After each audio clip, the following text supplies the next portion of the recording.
Welcome back. Let's continue to this now. The European Union has announced 2 green hydrogen energy investments in South Africa.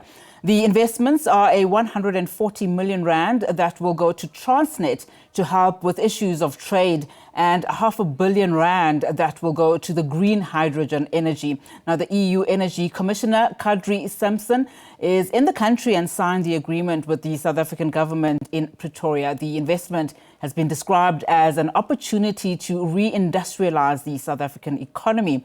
SABC News economics reporter Katlego, Legodi and our cameraman Siya Mhlongo have more.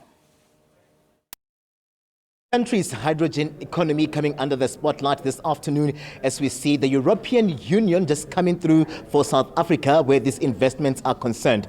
Today they announced 2 grants, a multi-million rand investment in the country's green hydrogen energy drive and those ambitions towards a net zero and the just energy transition. So we see 2 ministers today, the Minister of Energy and Electricity, also joined by the Minister of Trade, Industry and Competition, Park Stau, in welcoming the EU into South Africa where this investment is concerned. I'm going to bring into the conversation with us this afternoon the Minister of Energy and Electricity, who will just break it down for us and give us a sense of what the EU is bringing here. I know very well that the efforts are already underway where hydrogen ambitions, our avenues are concerned, and we see the funds, the grants coming through to complement the work that we've been doing over time around the just energy transition. Welcome to the SABC. I mean, it's a momentous occasion as you announced here these 2 grants, multi-million rand grants into South Africa's energy security. Give us a sense of why we find ourselves here today.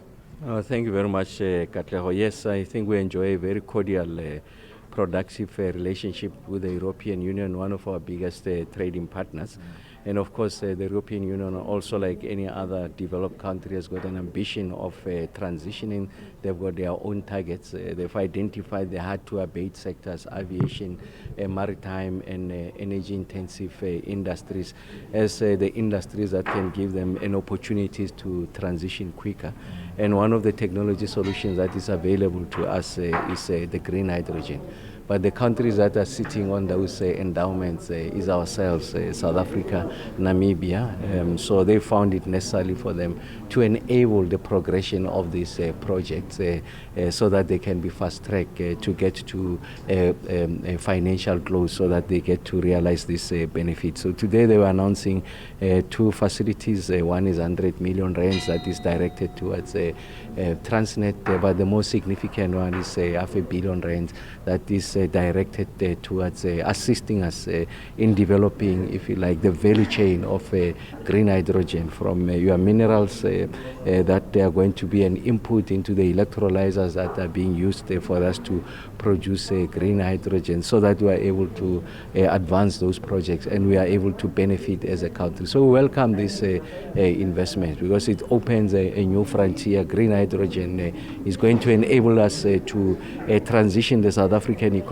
in a manner that there's greater contribution to GDP and we are able to scale people into participating into an economy that is transitioning and getting clean. And green hydrogen endowments, we are sitting with that technology, principally sitting with the Sasol Fischer-Tropsch technology. So we are not new into the space. All that we are configuring is the fuel source that are going to support that the production of hydrogen. If it comes from cleaner forms, wind and solar, is green, and the Europeans are prepared to take that at a premium, and that can only bolster, if you like, our industries here home. So here at home, that's why we see this as a particularly important moment in ensuring that we are able to take advantage of our natural endowments. And just before we let you go, I mean, we know very well that these grants would come with certain conditions, and that is why then we find ourselves here, you working with the EU. What are some of those conditions, and when can we start seeing projects from this money? Is this money readily available as we speak right now? When can we start seeing projects built, people, jobs created through these investments here? Let's start with the conditions. Oh, you're absolutely right.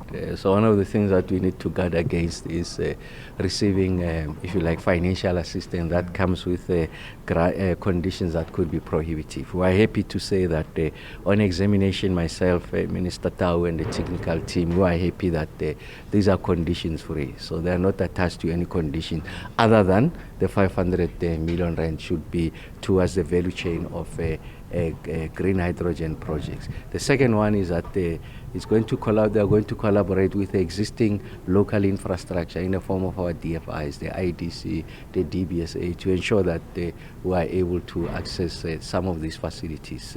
And then the money is available immediately, so it will be allocated at the pace at which we are able to move. I must say that we are not starting these projects now. I mean, just to give you an example, the Bokubai project in the Northern Cape is something that has been in the making, advancing, but not necessarily at the pace that we desire. Sasol is involved in that space, and also Transnet.